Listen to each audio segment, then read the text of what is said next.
The story of David and Goliath, found in 1 Samuel 17, is a timeless account of bravery, faith, and divine intervention. It demonstrates that even the smallest among us can achieve greatness when we trust in God. Let's explore how David, a young shepherd boy, overcame the mighty Philistine warrior Goliath. The challenge.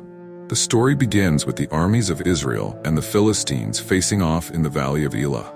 The Philistines had a champion named Goliath, a giant over 9 feet tall, clad in heavy armor. 1 Samuel 17 verse 4-7 describes him. And a champion went out from the camp of the Philistines, named Goliath. His height was 6 cubits and a span. He had a bronze helmet on his head, and he was armed with a coat of mail, and the weight of the coat was 5,000 shekels of bronze. For 40 days Goliath taunted the Israelites, challenging them to send a warrior to fight him. But none dared to face him. 1 Samuel 17:11 says, "When Saul and all Israel heard these words of the Philistine, they were dismayed and greatly afraid." David's arrival. David, the youngest son of Jesse, was tending his father's sheep in Bethlehem. His 3 older brothers were in Saul's army. One day, Jesse sent David to the battlefield with food for his brothers. Upon arriving, David heard Goliath's taunts and was shocked by the fear gripping Israel's army.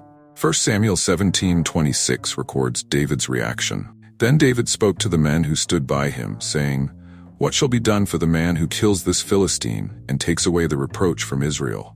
For who is this uncircumcised Philistine that he should defy the armies of the living God?" David's words reached King Saul, who summoned him. Despite his youth, David boldly declared his intention to fight Goliath. 1 Samuel 17:32 says, "Then David said to Saul, 'Let no man's heart fail because of him. Your servant will go and fight with this Philistine.'" David's faith. Saul doubted David's ability, but David recounted his experiences as a shepherd, defending his flock from lions and bears. 1 Samuel 17:37 captures his unwavering faith. Moreover, David said, "The Lord who delivered me from the paw of the lion and from the paw of the bear, he will deliver me from the hand of this Philistine." Saul relented and offered David his armor, but it was too cumbersome. Instead, David chose to face Goliath with a sling, 5 smooth stones, and his faith in God. The battle. As David approached Goliath, the giant mocked him. 1 Samuel 17:43-44 says, "So the Philistine said to David, 'Am I a dog that you come to me with sticks? Come to me, and I will give your flesh to the birds of the air and the beasts of the field.' But David replied with confidence in God's power. 1 Samuel 17:45-47 records his words. "You come to me with a sword, with a spear, and with a javelin. But I come to you in the name of the Lord of hosts, the God of the armies of Israel, whom you have defied. For the battle is the Lord's, and he will give you into our hands." David ran toward Goliath, reaching into his bag for a stone. He placed it in his sling and hurled it with precision. 1 Samuel 17:49 describes the moment. "Then David put his hand in his bag and took out a stone, and he slung it and struck the Philistine in his forehead, so that the stone sank into his forehead, and he fell on his face to the earth." With Goliath defeated, David used the giant's own sword to cut off his head, securing victory for Israel. The aftermath. When the Philistines saw their champion was dead, they fled.